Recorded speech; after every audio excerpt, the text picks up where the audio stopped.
नमस्कार दोस्तों, जय जोहार। मैं कौशल तिवारी और बीनिया संजय में आपका स्वागत है। भारतीय न्याय व्यवस्था को लेकर कितने ही कसीदे गढ़े जाते हैं। कहा जाता है कि इसके हाथ बहुत लंबे हैं और उसकी अवमानना की हिम्मत कोई नहीं कर सकता। लेकिन छत्तीसगढ़ में बैठे डबल इंजन सरकार के खास अफसरों के आगे कोर्ट के आदेश बौने साबित हो गए।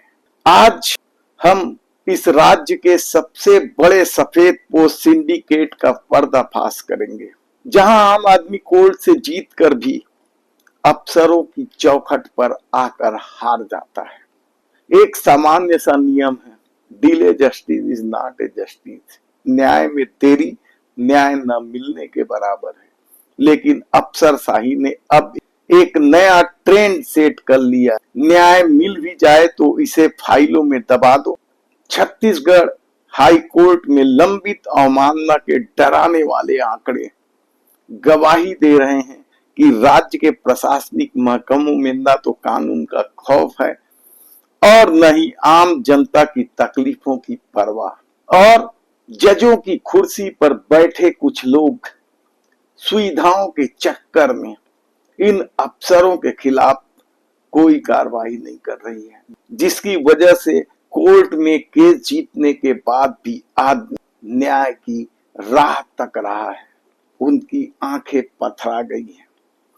ऐसे में मामले की शुरुआत कहां से करें? कुछ दिन पहले उठे उस विवाद से एनसीईआरटी याद होगा आपको कि किताब पर कितना बवाल मचा था। उस किताब की अध्याय 4 में न्यायपालिका में फैले भ्रष्टाचार और अफसरों की दखल का ऐसा सच लिख दिया गया था जिससे पूरी व्यवस्था तिलमिला गई। सुप्रीम कोर्ट खुद इसे संज्ञान में लेते हुए ऐसा फैसला दिया कि एनसीईआरटी और उस चैप्टर को लिखने वाले शिक्षकों को माफी मांगनी पड़ी। क्या है यह माफीनामा, इस पर हम फिर कभी विस्तार से चर्चा करेंगे। लेकिन बच्चों की किताबों पर न्यायपालिका की भूमिका पर लिखे इस चैप्टर को लेकर जो त्वरित कार्रवाई सुप्रीम कोर्ट ने की, वैसी कार्रवाई राज्यों में क्यों दिखाई नहीं देती? सालों साल कोर्ट के आदेश को पैरों तले कुचलकर रखने वाले आईएएस आईपीएस को लेकर भी ऐसी त्वरित कार्रवाई क्यों नहीं दिखाई देती? उन्हें जेल क्यों नहीं भेजा जाता? उनका वेतन क्यों नहीं रोका जाता? उनकी सुविधाएं क्यों नहीं छीनी जाती? आप आंकड़े सुनकर चौंक जाएंगे कि कोर्ट में अवमानना के जो लंबित मामले 2015 में महज 391 मामले थे, वो बढ़कर अब 1945 मामले। डबल इंजन की सरकार आने के बाद बढ़ते अवमानना के मामले ने न्याय व्यवस्था पर सवाल तो उठाए ही हैं। सरकार के संरक्षण में अफसरों की दादागिरी की एक नई इबारत लिख रही है। यह आंकड़े सबूत है कि छत्तीसगढ़ के प्रशासनिक महकमों में बैठे अफसरों के दिल में कोर्ट का खौफ पूरी तरह खत्म हो चुका है। और सबसे कड़वा सच तो ये है कि ये अफसर अपने पैसे से केस नहीं लड़ते हैं। न्यायालय यदि फैसला देता है, न्याय देता है, तो अफसर फाइल दबाकर बैठ जाते हैं। ये अफसरों की गलती है, लेकिन उनका केस आपके पैसों से, टैक्स पेयरों के पैसे से सरकार लड़ती है। लंबे चौड़े वकीलों का खर्चा, आप समझ सकते हैं कि किस तरीके से सत्ता का यह खेल। और विशेषज्ञों को लगता है कि सिर्फ अफसर दोषी नहीं है, बल्कि सरकार भी इस खेल में पूरी तरीके से शामिल है। ऐसे में एक और कड़वा सच जान, इन फाइल दबाकर रखने वाले अफसरों के खिलाफ न्यायालय क्यों कार्रवाई नहीं करती है? सुविधा शायद इसकी बड़ी वजह है राज्य सरकार से मिलने वाली सुविधा, और इसके चक्कर में कड़े फैसले से जज बचते हैं। आरोप बेहद संगीन है।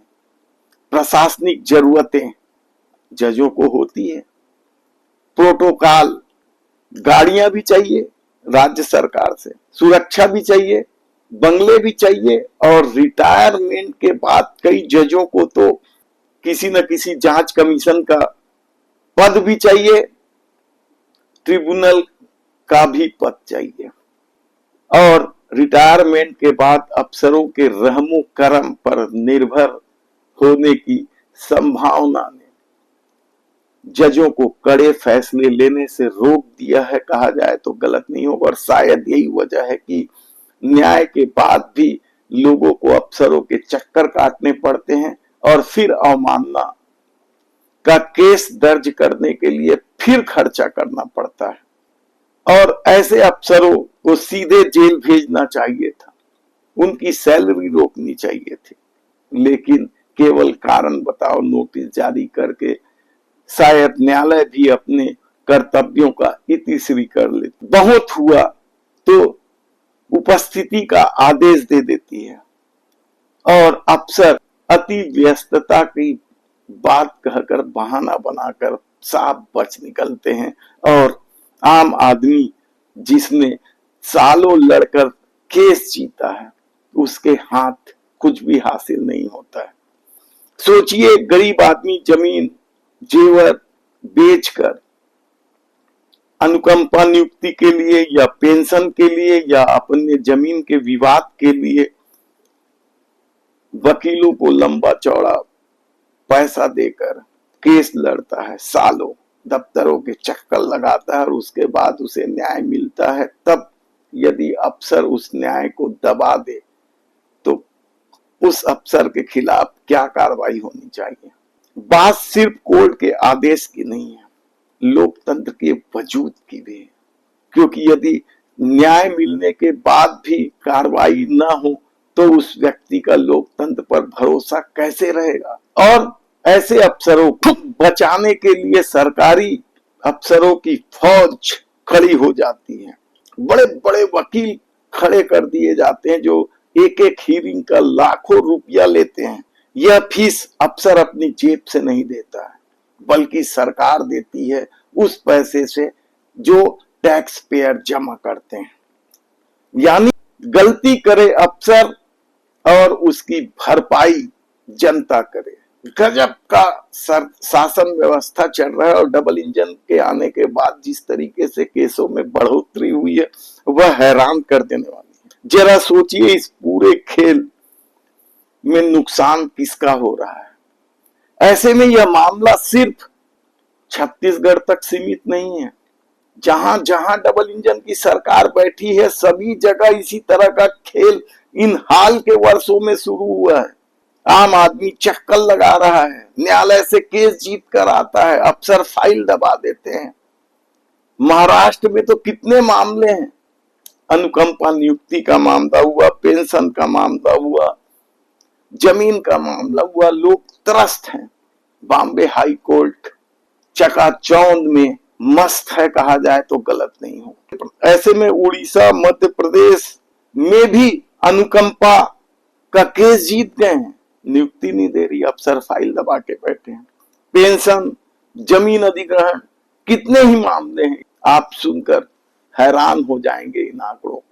तब सबसे बड़ा सवाल तो यही है कि सिस्टम में इस नालायकी को लेकर सरकार भी कुछ नहीं करती है ऐसे अफसरों के खिलाफ, जबकि सरकार जानती है कि इस तरह के केस में सरकार के कितने पैसे खर्च हो रहे हैं।